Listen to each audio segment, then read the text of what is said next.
Thanks for tuning in. I'm Scott Walter, and today our special guest is Bryan Bernys from the Leadership Institute to discuss how the left maintains control of campus politics. This is the InfluenceWatch podcast.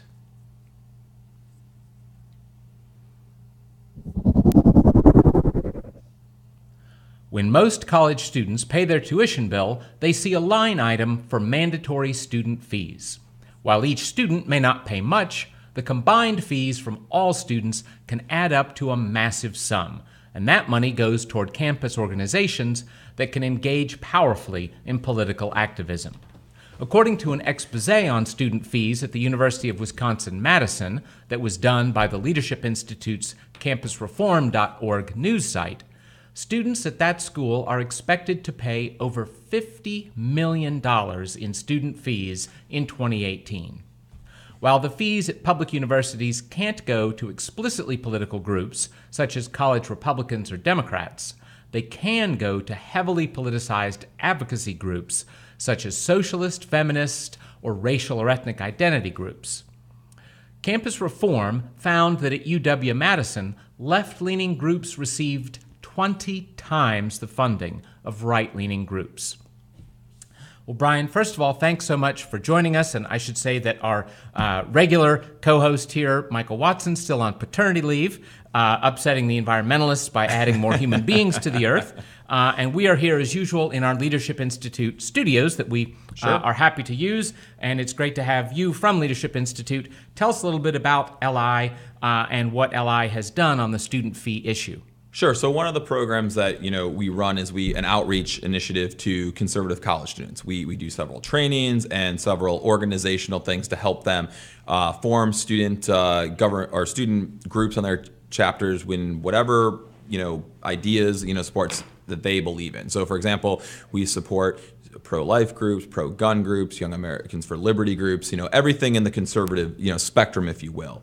We have other products training, and then we also, as you cited, has Campus Reform, that is the news site for these groups. Because one of the things that we've noticed over the years was all the bias, in ways these universities try to intimidate, indoctrinate, and shut down conservative groups on college campuses, and there needed an outlet to do that, and that's why Campus Reform is there. But a common reoccurring theme is these groups complaining that universities won't officially recognize them or give them equal funding, and that's kind of what you see here. Just in general, I think a lot of these students are complaining about the overall cost of higher education and how high some of these student fees are, and in many cases they're forced to pay into a mandatory fee that supports things they don't believe in. Sure. Well, how big of an issue is this nationwide? Do we have a rough idea of how much money is going into these student fees from millions of college students? Because we have so many different colleges out there, and there's private colleges and there's public colleges, and each one and each system, acts differently, it's really hard to put an exact figure, on the student fee problem, but you're talking about millions. I mean, in one school alone, you're talking about $20 million, in fees. And if you just times that out by the more than 2,000, colleges we have in this country, you can see how large scale this is. It sounds like it's probably in the hundreds of millions of dollars. Yes. It is. Which, if one were going to set up a political movement and knew that you would have access to hundreds of millions of dollars, you might be fairly confident about the capacity of that large movement. And one of the things is, it's not that, conservative student groups don't get any funding. There are certainly, universities that allow these groups to have funding, but in the vast majority, of college campuses out there, conservatives are the minority on college campuses. And in many cases, some or most of the student funding decisions are made by the student governments, which are usually run by progressive or liberal students. And as a result, these conservative groups are treated unfairly. And it's hard to build a majority on campus or get your message out and find others like you if you're being censored or denied access to the same funding as the other side has. Sure. Well, how did the student fees start? I mean, was there a legitimate reason to create the student fees as part of kids' tuition bills? Well, I mean, I think like, anything, any other thing you join in life, whether you join a gym or a cell phone, there's always a hidden fee or a tax, something else. Let's be honest what these student fees are. In some ways, they're a tax on these students. And as universities grew and expanded, and in some case, not always for the good, I think one thing we've seen, at campus reform and others is universities nowadays seem to be more into the lifestyle experience or entertainment than they are in education. And you've got to fund that somehow. To build the lazy rivers and the rock climbing walls and the latest, dorm things, that has to be funded. And this is a way to do it through a mandatory student fee. But the real question I think we as students, parents, and taxpayers, might have to start looking into is, how is this money being spent, and is it really going to advance the purpose of higher education and prepare these students for jobs in the real world? That seems like a fair question, especially since what you're really saying is, what return are you going to get on your $100,000, $200,000, $300,000 investment in college education? Right, and one of the things I think that this problem has gotten so bad over the years, or these fees have hiked up so much, is because for the average student, that just comes out of high school, what is the difference if you're paying $20,000 a year, in tuition, or $50,000? Either way, it's an unsurmountable debt that you're not used to, and you have a student loan or a grant or something else that's going to cover it, and the thing is, well, I'll worry about this 4 years from now. Well, 4 years later, that couple $1,000s is now $100,000, and if you're $100,000 in debt, what is $1,000 here or there? And that's how they're doing this. But so I do think we have to start looking at college in terms of what career path does a student want to go down, and when they graduate, what income can they expect to make? And in some decisions, maybe that decides whether they go to college A or college B, because if you're only going to make $40,000 a year in your chosen field, how are you ever going to pay off $100,000 in debt over the year and then still do all the things that these kids are going to want to do as adults, possibly get married, have a house, save for retirement, all those other costs? Yep. Well, let's talk about some of the specific groups that are getting a little fat off of these student fees that, as you say, the average student, when he sees his itemized bill, this is probably less than he's spending for books, so it may not even, much less than he's spending for tuition, so it may not seem that big of a deal. Or to a parent who's looking at that same bill and groaning, it's not a very big part of it, but it might be one of the least justified parts of it. So some of the groups that the study that College Reform did noted were things like sex out loud. What can you tell us about that? This is one of, there are a lot of things that happen at college, campuses like Sex Out Loud. A number of universities do things that they call, sex weeks. There's a lot of programming that comes out of the LGBTQ centers or designed to make, sexual identity, more inclusive on campus. But, this is one where, they will take a small amount, a couple dollars here or there. In this case, I think it was somewhere around $77,000, for programming. And it varies from campus to campus, but some of them have sex toy parties or safe sex practices, or bring strippers or other people, to the campus to give their perspective on society, and things like that. But the real question, again, it goes back to is, I'm not sure exactly how a program like this helps prepare, people for the real world. It seems like this is another example of universities now are more into catering to, the students' need, and they're more interested in preparing students for the bedroom than the boardroom. And I don't know that that's what, you or I or any other parent out there sends their kid to college to learn. Yes, one also wonders, is it really necessary? Does it take a $77,000 subsidy from student fees to get college students to talk about sex? I suspect not. Right. You could probably do that for a little less. Another group that receiving money, even more money than that, apparently, was the university's chapter of MECHA, and I'm not sure how they pronounce the acronym itself, MECHA. But it's Movimiento Estudiantil Chicano de Aztlán. And that sounds like a more overtly political group that's getting lots of money. Yeah, I would say this is a more progressive group. It's probably funded through a diversity center like that. It does represent in many cases, a diversity group, on college campuses. But you then have to look into the type of programming they're doing. if you a quick glance at this group's Facebook page will tell you that they hosted an event called Men Are Trash. And how being male is bad on campus, or they're very big supporters at some universities of the DREAM Act, and this is part of the groups that are attacking ICE agents on campus or banning ICE from campus, or things of that nature. And so there are some questionable things in whether or not this should be even funded, especially when it happens at a state-funded university. Yes, I noticed in this case, the Mecha, one of their gripes was that at Halloween time, they said that a mere law enforcement costume was intimidating, and they objected to that. Sure. I mean, and this has been going on college campuses for a while as part of the culture war, the political correctness movement. Everybody's offended whether it's a law enforcement costume or a costume of a nun or religious figure or a Native American Indian, things like that. And it seems like we have this disturbing trend, on college campuses developing that your right as a student or as a human not to be offended is more important than a free speech right of somebody else.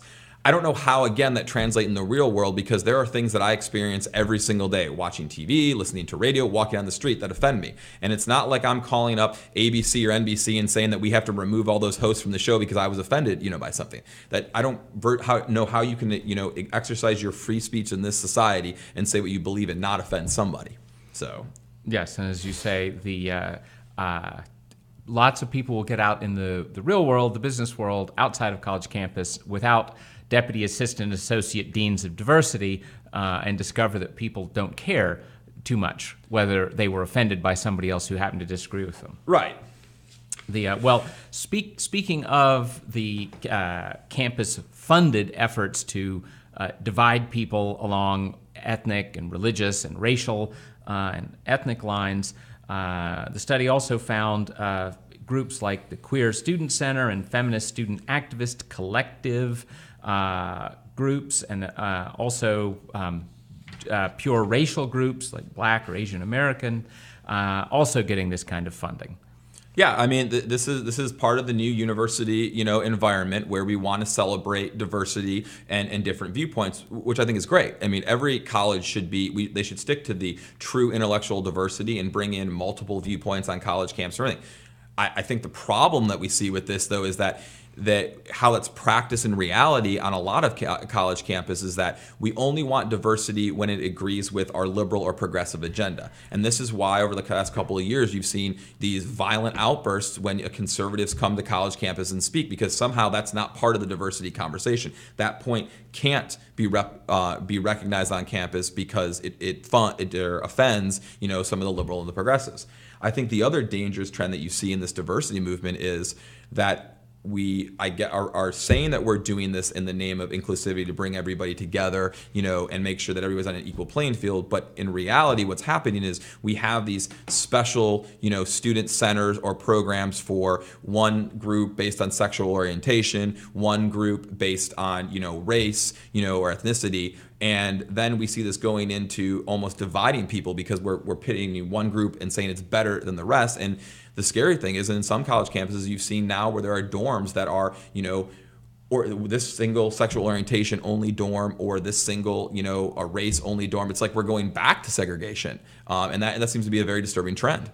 It's pretty odd that Bull Connor gets to have the last laugh about segregation on campus. You also have groups that are more obviously, directly, purely political. The Public Interest Research Group, which you can go to InfluenceWatch.org and find out more about their history. But for our listeners here, why don't you explain a bit about what they are? They don't have the smoke screen of, oh, well, we're making up for past injustices about this particular ethnic group or sexual orientation group, do they? No, this is a group that was, founded by Ralph Nader and regularly promotes progressive colleges on college campuses, and in many cases lobbies, state legislatures for these causes. Why this group is getting taxpayer funded, money, or in many cases student fees to do this, doesn't, I don't know what role this plays. Surely the group, there are other progressive organizations or people out there that will fund it. It doesn't need to be siphoning the money off of, the higher education system. And I think that's one question that we have to ask ourselves is, why do we need all these student fees anyways? I mean, everybody is complaining about the cost of higher education, and rightly so. But there is, in a lot of cases, you're talking about hundreds or thousands of dollars in student fees that we could eliminate if we just went back to, focusing on the books and getting a degree and how to get a job in the real world, rather than all these other entertainment, and societal causes that we're, doing on college campuses. Yes, it definitely seems odd. Although to give Mr. Nader credit for his cunning, I think this was probably one of the original groups designed precisely to exploit the possibility of snagging student fees without anybody noticing. Its history goes a good number of years back, and in a twisted kind of way. At least they were ingenious to think, oh, here's free money, easy free money for us. And we get to both indoctrinate students' thinking, and we get to train activists that we can then use as foot soldiers for our various political causes. There are some conservative groups that receive funding from student fees as well. Is that right? Yeah, like I said when we began the conversation, it's not fair to say that conservative students don't get any money. But as the minority, on college campuses, they certainly aren't in as large of numbers, and I don't think it's fair to say on a lot of college campuses these conservative groups have the same backing from the professors, the administration, that other groups do. So there are groups out there. Many of them get student, funding, and many of the conservative groups that we work with that don't get conservative funding still exist. Maybe they're not officially recognized, by the university, but they still hold their own meetings, they still do their own programming, and they receive, the funding for that from other outside groups. Either they learn to raise their own money from individuals, or they, receive, help and support from groups like the Leadership Institute, Young Americans for Freedom, Young Americans for Liberty, Turning Point USA, a number of these groups, that are active on college campuses. Are there any other groups you want to throw out for our listeners that they should know about? I mean, there are a lot of groups, out there on college campuses that are taking place. I don't know, and I think we want an environment where we want more groups. And, there's no reason why you can't have 12 different, conservative or libertarian-leaning, groups, on a college campus. I think one of the dangerous trends that we see, though, is you have a climate right now where people say that, oh, Turning Point supports or is supportive of President, Donald Trump. Therefore, every Turning Point member and Republican is either a racist, a bigot, or whatever else. And you see these student governments trying to pass initiatives to say they have no right to organize on campus, they have no right to student funding. And then now we're seeing the censorship or suppression of conservative speech on college campuses, which is a dangerous trend that's starting to pop up, around the country that we're regularly tracking on campusreform.org. That's you mentioned earlier the intellectual diversity. I mean, it's yet again this just incredible paradox that people whose every other word is diversity, and the average campus now has 10 or 20 administrators with diversity and inclusion in their official titles, and yet when the most important thing that should be going on a campus, college campus, is thought, the idea of diversity in thought is actually verboten. And what we want to have is a variety of sexual orientations and genders and races and ethnicities who all think the identical thoughts with no diversity there. Yeah, I mean, from a institutional level, the faculty and the administrators believe in freedom of speech when it applies to them. So it's their slogan, or message or mantra seems to be free speech for me, but not for thee. As soon as it crosses into something that they don't agree with, they find a way to label it a hate group, or say that it's dangerous, and shut it down. And I think what we really need to do is just have more dialogue on all of these, topics on campus, so that we are training and preparing a generation of college kids that can actually critically think, form their own decisions, and go on into the workforce. The danger, that we're developing here is that the next generation of elected officials, of CEOs, governors out there has been exposed throughout their entire college career to only one point of view and doesn't see both sides of the story and can't critically think, and analyze. I mean, what is the safe space generation going to do when they go in the real world and they hear something offensive? Are they going to crawl under their desks? Are they going to call the HR department and, try to file a trigger warning? I just don't know where this is going, and I don't know that it's healthy. Yes, I have a great story from I heard it from a conservative professor, but the story involves one of his left-wing colleagues. The colleague was teaching an American government course, and the idea was that it was an American government course that was going to talk about great political controversies in the history of America. So, understandably, if you're going to talk about those controversies, you have to have some idea about, okay, well, there was a controversy over this subject, and people had different views, and let's start with what their two views were, and then we'll learn more about how the controversy developed. Well, so here's what the left-wing professor found. He was opening his class up, and it was going to be on abortion. Now, obviously, big controversial issue in American history. And he said, okay, well, let's first just get on the table what the two sides believe. Who here can explain to me what the pro-life view is on abortion? And the room was silent. He said, no, come on, just, I'm not saying you agree with it or anything, just, I don't agree with it, but just we got to start by explaining what's that side of this issue. Total silence. Apparently there wasn't a kid in the room that either knew or was willing to admit he knew what that view was. So the left-wing professor groaned and said, okay, well, here's, the gist of what the pro-life argument would be. And he just rattles off a few simple talking points. And a girl in the front row starts weeping. And he's baffled, like, well, what's the matter? And she says, I have no idea how to respond to any of that.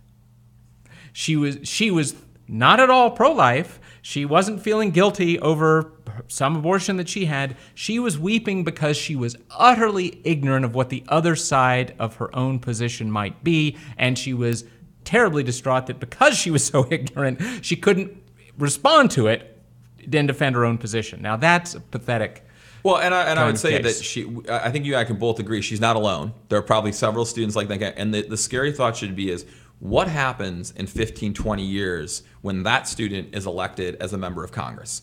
Or that student, is a governor or, runs for president or something like that. That is the type of person that we all want making decisions for all of us. And this is, one of the ways in which I think the American higher education system is now failing, our students. Yeah. The other thing I wanted to touch on that you brought up as well, and that is this, we've begun to hear the argument that, like, your speech, which I disagree with, hurts me. Because I disagree with it, I'm hurt by your speech. You've done violence to me by saying something that I disagree with.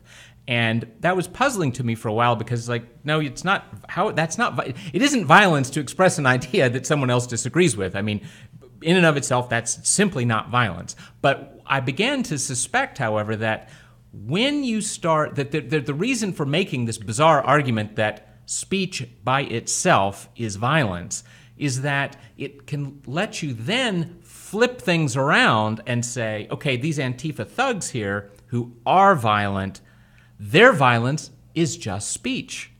Yes. Your speech is violence, and my violence is speech. Yeah, it's justifying, this crazy, reaction there. And we have to be, careful where we let this, go, because we are not fully educating people. And I think the other disturbing trend you see is recently poll after poll that comes out and asks students about the First Amendment. They don't know what the First Amendment actually means, and they don't know what speech is protected and what speech not. And that's a very dangerous thing. We're not even teaching basic civics and history anymore, I don't even know if we're doing it in high school anymore, but it's definitely, they lose it when they go to college. Yeah, well, groups like Intercollegiate Studies Institute, ISI, and ACTA, the American College of Trustees and Alumni, have done wonderful polls where they ask people simple civics questions, and they find how pathetically high school kids and college kids perform. And my personal favorite is that at very prestigious universities like Duke, when they go and they test freshmen and seniors, they discover that in many places, the seniors are even more ignorant than the freshmen, which is to say, what little they came in knowing as freshmen, a lot of it got lost because, of course, in their 4 years, for hundreds of thousands of dollars, they didn't get even the most basic things. And so pathetic questions like, what are the 3 branches of government, are simply beyond their capacity. Yeah, and that's one of the things that we cover every day at the Leadership Institute's Campus Reform is this level of indoctrination that these kids in many cases are, top performers in great high schools around the country. They go to college. They're paying, $30, $40, $50, $100,000 for this education, and they come out worse off on the other end because they have been so indoctrinated. They have only learned one side of the story, and they have been, it's been so jammed down their throat that if you don't, agree with this point of view, you are somehow a monster.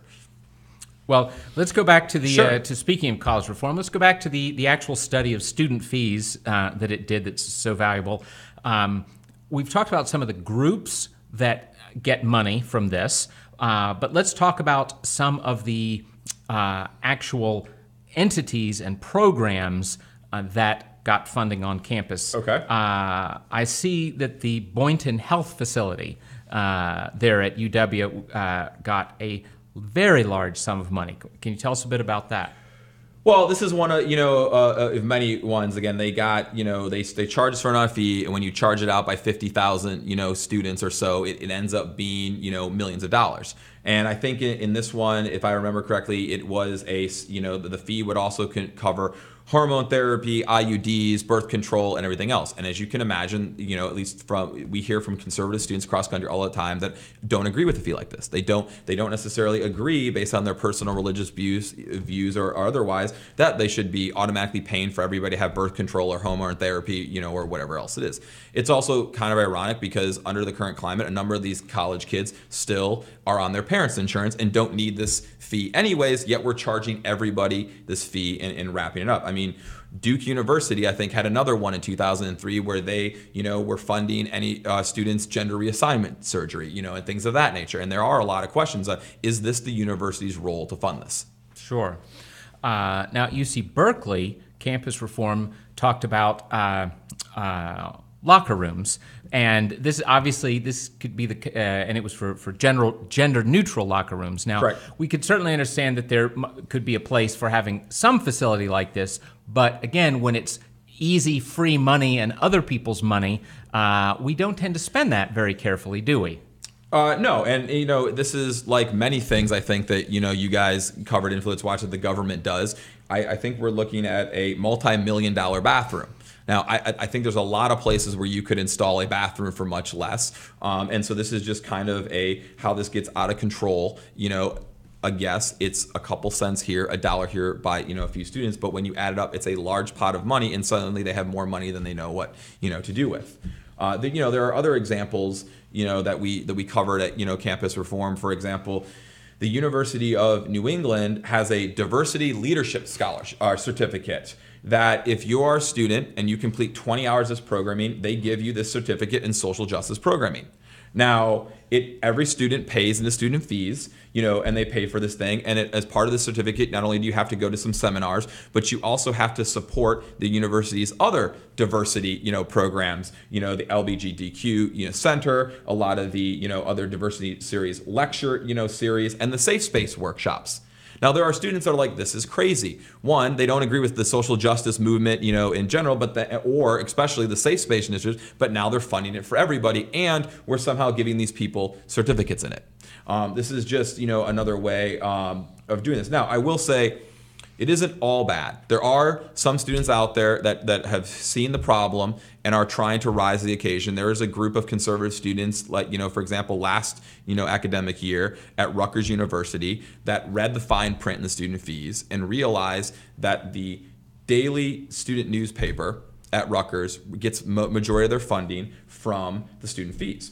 There is a $11.25 student fee that every student pays, but this is an opt-in fee. The only way to get out of this fee, you can, and this is what these students try to do, they try to educate the student body on what this fee was and how to get out of it.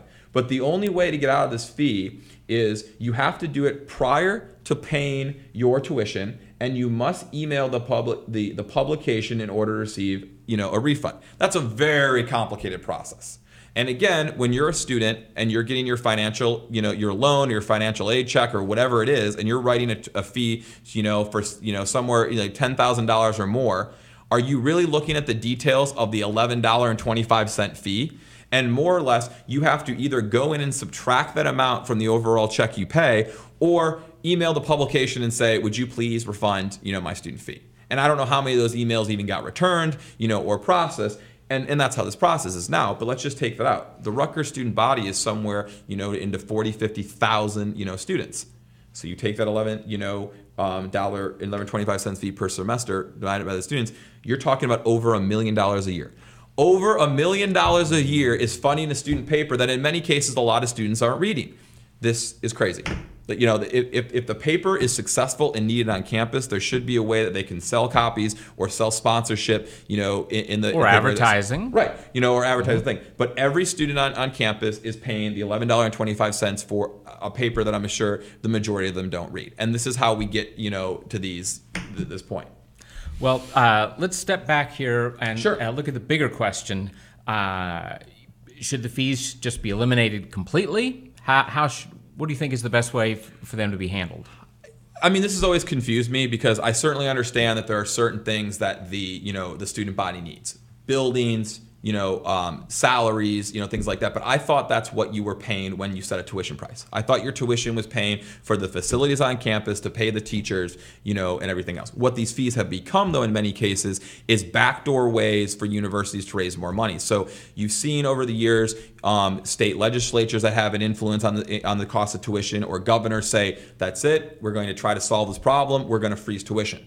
That's great. They freeze tuition, but what the university doesn't stop spending. So what they do is just enact these fees, on the backside. So yeah, in many cases, I think we should eliminate these because remember what these are funding a bunch of things that might not be needed on campus or can be solved by the free market. They're funding, for example, the student gym, on campus that I'm sure not every student uses. And in some cases, these gym fees are mandatory $50 a semester fees. If there is that much of a need for a gym on campus, I'm sure that Gold's Gym or Planet Fitness would have no problem building a gym right off site and students can join it, as they need. And that's a free market solution. And that gym probably will have better equipment and be kept more up to date with the latest fitness technology because they want to stay in business. Some of the other fees we saw in the studies that we did were, I think there was the Bulldog taxi at one of them. A taxi service that cut the rate in half for students to come home from the bar at the end of the night, to 50%. Most students didn't even know it existed. They're funding this fee and didn't use it. And I don't understand the need for this taxi system because it seems to me that Uber or Lyft have solved this problem. There's an economic and easy way to get home from the bar, afterwards, and the free market again has solved this problem. And so I think that's what we need to look for is there's a lot of, like many things in government, wasted spending here. And yes, I think it's great that we allow the First Amendment and freedom of association to flourish on college campus. And students should really be able to start just about any group they want. But if the group is needed on campus and there's enough demand for it, then these students can meet and use the facilities together or raise money privately or seek from private charities and nonprofits and other donations the money needed to bring speakers to campus, things like that. I don't know that the student body or these students has to subsidize this. I think if you ask most college students out there, hey, would you like a couple of these speakers to come to campus or fund all these groups, or would you rather save $1,000 or more a year on your tuition? I think the majority of them would say they'd rather save the money. Yep.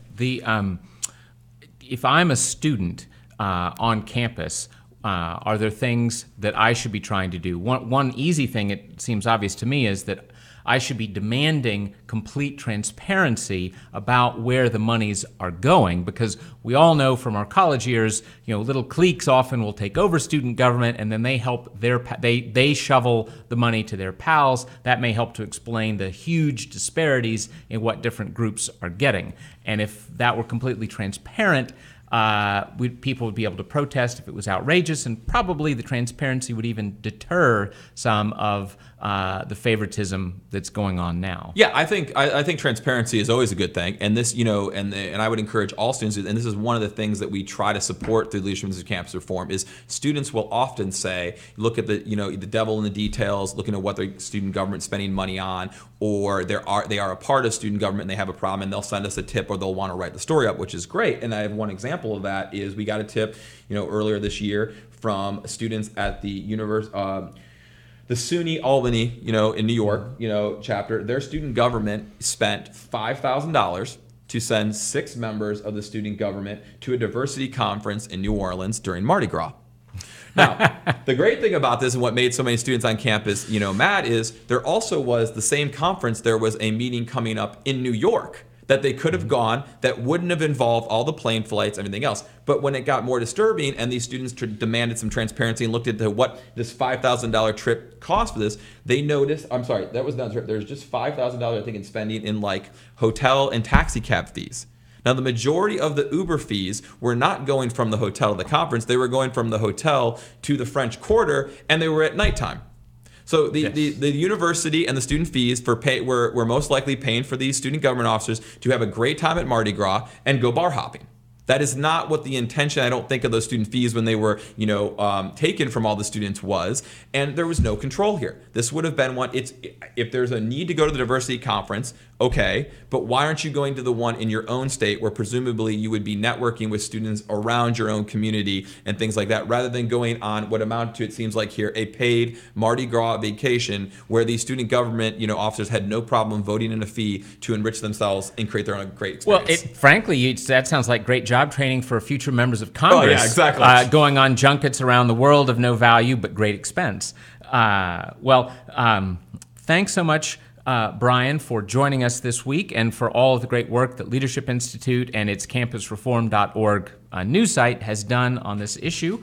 I hope that both students and state legislators will study all these reports carefully and think about how they can make things better on campus, because God knows campuses are not one of America's success stories. Right, and thank you for having me. I'm happy to come on and talk about it, and I do think a key to this is going to be having students, taxpayers, and alumnus hold the university accountable and hold their state legislature accountable. When it comes to the student fee issue, legislatures can have an influence and should.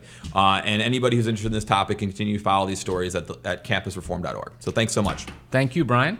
That is our show for this week. If you're listening to us on iTunes or Stitcher, you should know that we broadcast a live video version of the podcast at 10 a.m. on Thursdays for Facebook Live and YouTube. You can find our pages by searching Capital Research Center.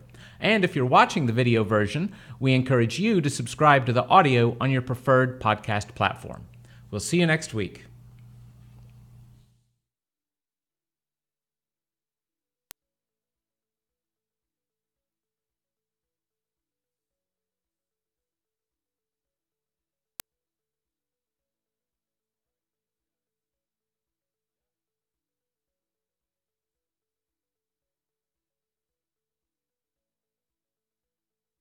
Stonehouse pool the best. Oh, that's the one I heard that has the new snack bar. Oh, that's right.